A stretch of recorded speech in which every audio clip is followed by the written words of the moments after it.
This is the second part of how to make a silicone mold with a slightly better resolution today. This is a 3-part mold, so I'm just showing you how to take molds apart.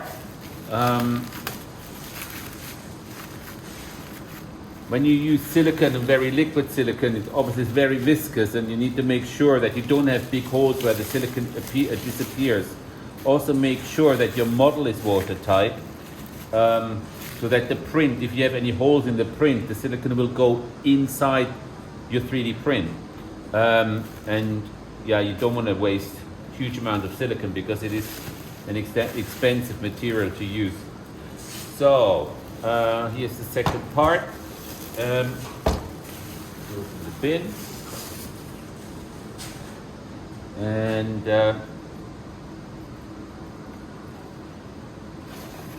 use a spatula, and we open the silicone mold carefully.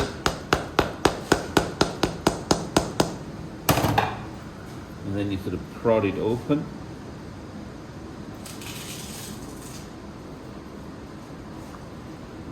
Here we go.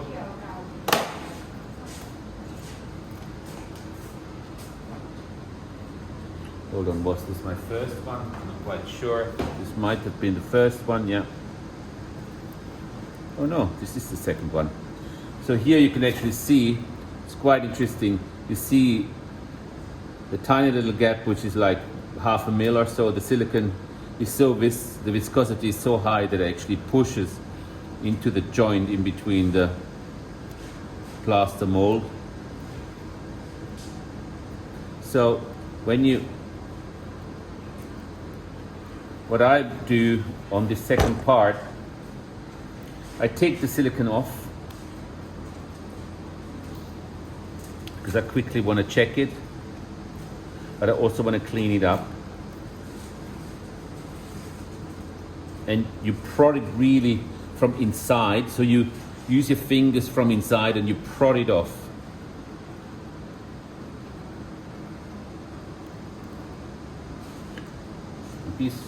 Be patient with that, so don't rip it off because you don't want to break your mold. Sometimes you have parts that are undercutting, and it just gradually peels off. No? And when you have situations like this, I always use this. Yoki, you might want to just look at this as well. When you have your silicone mold, just stay there, sorry. And you have all these sort of loose parts. You clean it up with a pair of scissors. Yeah. So all these parts, you can, some people sort of use a knife, but you need a very, very sharp knife, and I sort of discovered that with a pair of scissors you can get a much better job of cleaning up your mold. So that's the next step when you have your mold. Before you cast the next one, I clean this up like this, yeah. And you can be on this edge, you can be quite generous.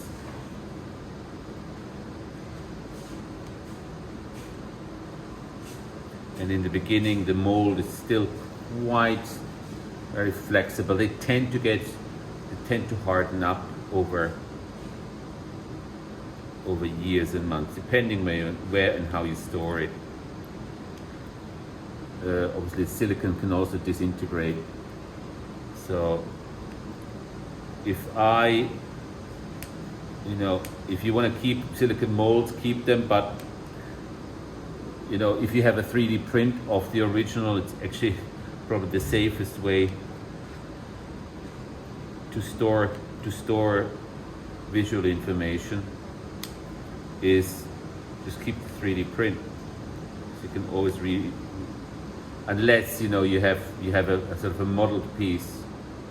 You could even now, if you have the chance, just 3D scan your 3D, whatever you have in 3D. You can always kind of revisit that by printing it out, depending obviously on the scale. And also sort of inside, when you have the basically this is a joint to the other one. And I also cut this usually. Sometimes I use a wet sandpaper and break it, because much rather when you make a resin cast, it's much better that this will stick out and then you can sand it down. What I also do now, I quickly give this a wash with soap, and then I bring it back on. Right, and now I need to kind of take this out, and I also, and here I can basically just kind of go and take the clay out. So when we have taken our model out from the base mold, we remove all the clay, put the clay aside, and we weigh that again, because that will help us to establish how much silicone we need. Here you can also see again how detailed this silicone is. So this gives me the chance to kind of clean everything up.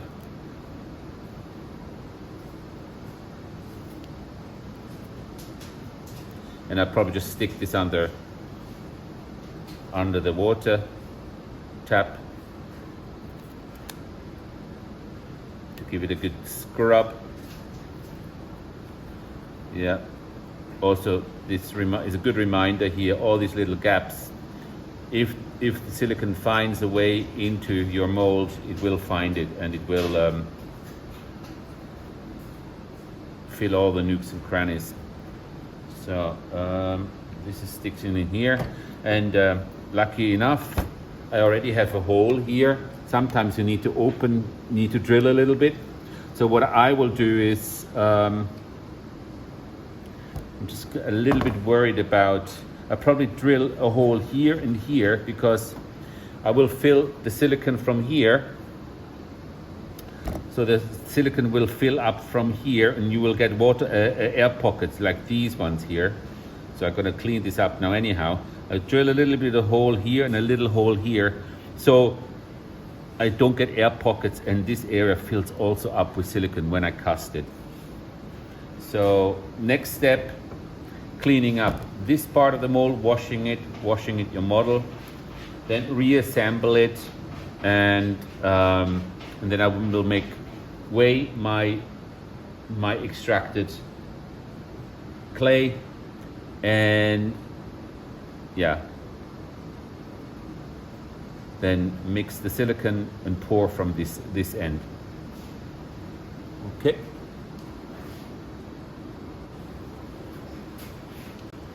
Right.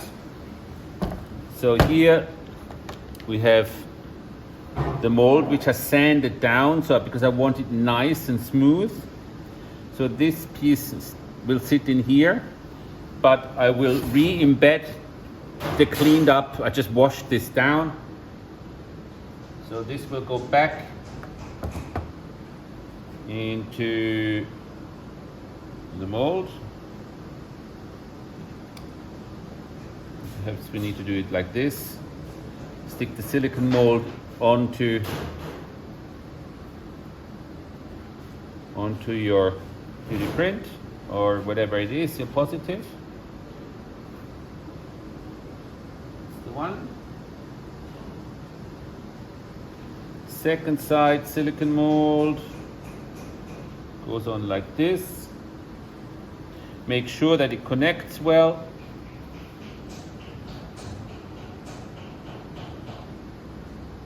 And that's why it's important, we need these locks.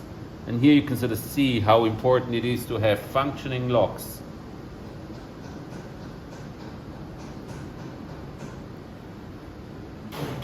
Let me close this. Okay, now next,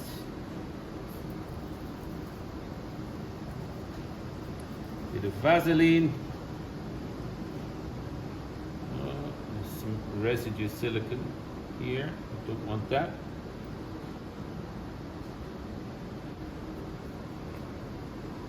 So, and now, oh, I've got to drill some holes here and then stick it on the top. Right. And here is my final pour. So I pour in through here, and these are ventilation holes. I clamped this mold just to give it a little bit more pressure, tying it with rubber bands is an alternative, or those plastic wrappers. But if you really want to have a tight mold, you need to use clamps.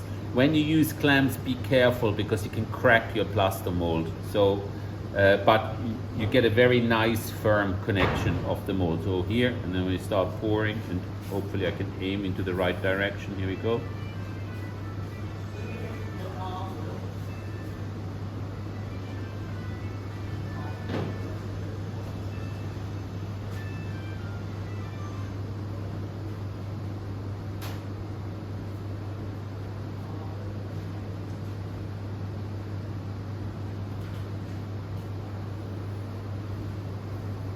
Oopsala. Oh no! Have I mixed again too much?